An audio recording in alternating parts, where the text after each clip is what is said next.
नमस्कार मु हूँ मिहिर मेहर।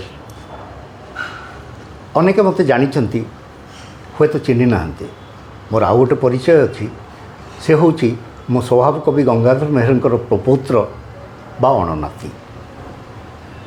मोर जन्म से बरपाली रे किंतु मोर शैशव काल कटी बरपाली तापर मु आसी भुवनेश्वर पहुँचली।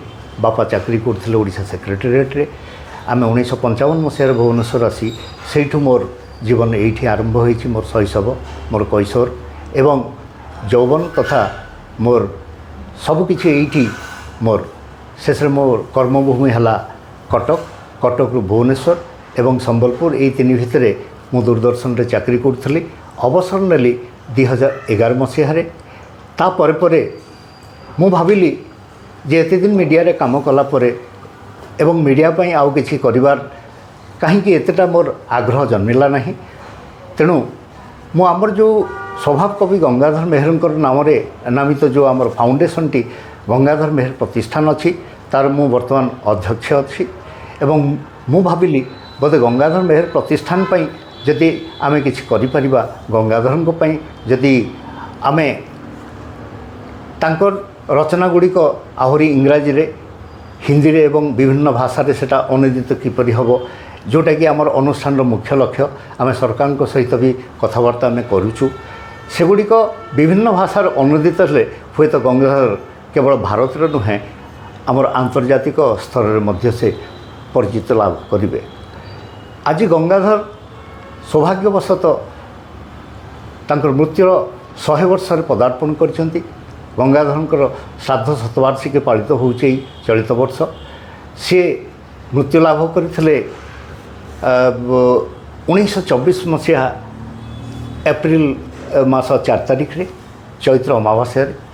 तेणु आगामी आम 2025 एप्रिल 4 तारिख पर्यंत ही श्राद्ध शतवार्षिकी अनुष्ठित करने सरकार सहित आम चिंता करी ताकू आगे नबू। केवल ओडिशा रे नहे ओडिशा बाहर विभिन्न प्रदेश रे जेमती कि कलकत्ता दिल्ली मुंबई बेंगलोर रायपुर एमती सब शहर मानकरे तांकर श्राद्ध शतवार्षिकी अनुष्ठित करेबू।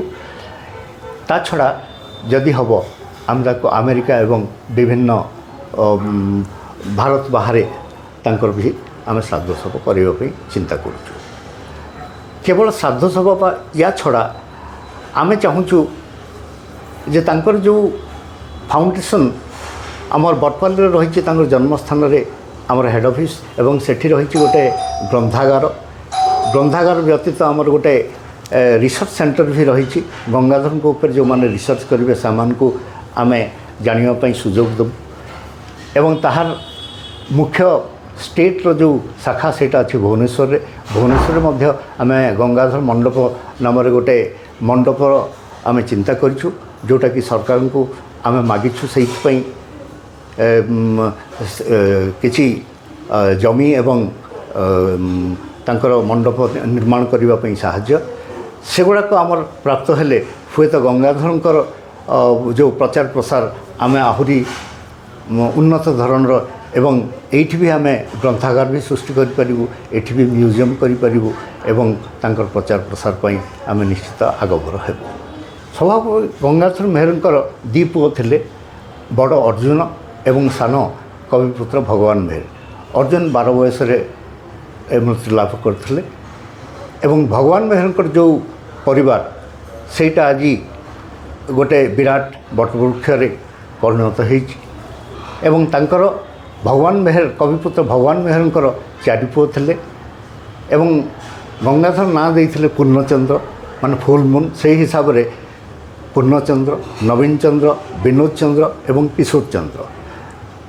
विनोद चंद्र होउचंती मोर बापा एवं आमे तांकर पुओ मोर गोटे सान भाई अच्छी से रोची हैदराबाद। मु बर्तमान भुवनेश्वर अवस्थापित एवं एठी थाई मु मोर कर्म जीवन को अवसर जीवन को एठी कटौची विभिन्न सोशल वर्क रे एवं मोर विशेष आउ गोटे परिचय होची नाटकर परिचय।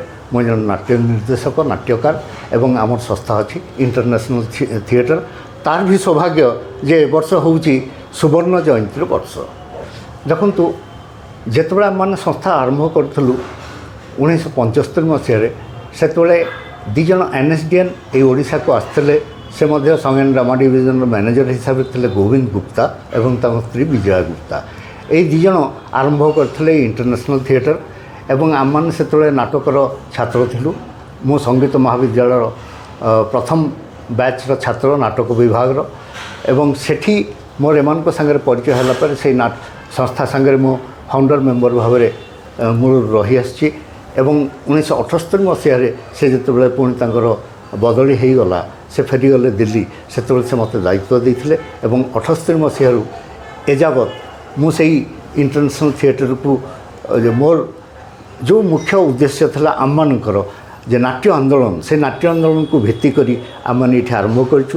ଆମର ସବୁଠୁ ମୁଖ୍ୟ କଥା ହେଉଛି ଯେ ଆମେ ଓଡ଼ିଶାରେ ବିଶ୍ୱନାଟ୍ୟ ଦିବସକୁ ବିଶେଷ ଭାବରେ ପ୍ରଚାରିତ ଏବଂ ପ୍ରସାରିତ କରିପାରିଛୁ ଏବଂ ସେଇ ଭିନ୍ନ ଧରଣର ନାଟକ ସୃଷ୍ଟି କରି ଜାତୀୟ ଏବଂ ଅନ୍ତର୍ଜାତୀୟ ସ୍ତରରେ ଯେମିତି ଓଡ଼ିଆ ନାଟକ ପହଞ୍ଚିବ, ଇଏ ହେଉଛି ଆମର ମୂଳ ଲକ୍ଷ୍ୟ। ତେଣୁ ଚଳିତ ବର୍ଷ ଆମେ ଏଇ ଡିସେମ୍ବର ମାସରୁ ଆମମାନେ ଆରମ୍ଭ କରୁଛୁ ଗୋଟେ ନ୍ୟାସନାଲ୍ ଫେଷ୍ଟିଭାଲରୁ ଏବଂ ଏହା ବର୍ଷ ତମାମ ଆମେ ତାକୁ ଜାରି ରଖିବୁ। ୟାରି ଭିତରେ ଆମେ ନ୍ୟାସନାଲ୍ ଫେଷ୍ଟିଭାଲ ପରେ ଆମେ ରିଜନାଲ୍ ଫେଷ୍ଟିଭାଲ, ଜୋନାଲ୍ ଫେଷ୍ଟିଭାଲ ଏବଂ ଶେଷରେ ଆମେ ଇଣ୍ଟରନ୍ୟାସନାଲ୍ ଥିଏଟର ଫେଷ୍ଟିଭାଲ କରି ଆମେ ୟାକୁ ତା'ର ଶେଷ ଚୂଡ଼ାନ୍ତରେ ପହଞ୍ଚିବୁ। ୟାର ଭିତରେ ଅନେକ ସେମିନାର ବି କରାଯାଇପାରିବ। ସର୍ଟ ଟର୍ମର ଆମର ଯେଉଁ ୱାର୍କସପ୍ ଏସବୁ ଥିଏଟର ଉପରେ କରାଯିବ। ତେଣୁ ନୂଆ ପିଲାଙ୍କୁ ସୁଯୋଗ ଦେଇ ଯେମିତି ଓଡ଼ିଆ ନାଟ୍ୟ ଆନ୍ଦୋଳନ ଆହୁରି ଆଗେଇବେ, ସେମାନଙ୍କ ପାଇଁ ଆମର ମୁଖ୍ୟ ଚିନ୍ତା। ଏବଂ ଆମେ ସୃଷ୍ଟି କରିବୁ ନୂଆ କଳାକାର, ନୂଆ ନିର୍ଦ୍ଦେଶକ ଏବଂ ଏଇ ନାଟକ ସଂସ୍ଥା ଯେମିତି ଆଗେଇ ଚାଲିବ। ମୁଁ ଯାହା ଶୁଣିଛି ଆପଣମାନଙ୍କ ବିଷୟ ନେଇକି ବାସ୍ତବରେ ଆପଣମାନଙ୍କର ଯେଉଁ ପଦକ୍ଷେପ ସବୁ ନେଇଛନ୍ତି ତାହା କେବଳ ପ୍ରଶଂସନୀୟ, ତା'ର ବେଶ ଗୁରୁତ୍ୱପୂର୍ଣ୍ଣ। ଏଭଳି ଭାବରେ ଆପଣମାନେ ଯାହା ପ୍ରଚାରିତ ବା ପ୍ରସାରିତ କରୁଛନ୍ତି, ସେ ନିଶ୍ଚିତ ଭାବରେ ଆଜି ଯେଉଁ ଅସ୍ମିତାକୁ ନେଇ ଆମେ ଗର୍ବ କରୁଛେ, ସେ ଅସ୍ମିତାକୁ ନେଇ ଆମର ସଂସ୍କୃତିକୁ ନେଇ ଆମମାନେ ନିଶ୍ଚିତ ଭାବରେ ଦିନେ ବିଶ୍ୱ ଦରବାରରେ ପହଞ୍ଚିବା, ଏଥିରେ କେବେ ମୁଁ ଭାବୁଛି ବେଶୀ ଡେରି ନାହିଁ। ଏବଂ ଆମର ପ୍ରତ୍ୟେକ କ୍ଷେତ୍ରରେ ନାଟକ କ'ଣ, ନୃତ୍ୟ କ'ଣ, ସଙ୍ଗୀତ କ'ଣ, ପ୍ରତ୍ୟେକ ବିଭାଗରେ ଆମେ ବିଶ୍ୱସ୍ତରକୁ ଗଲେଣି।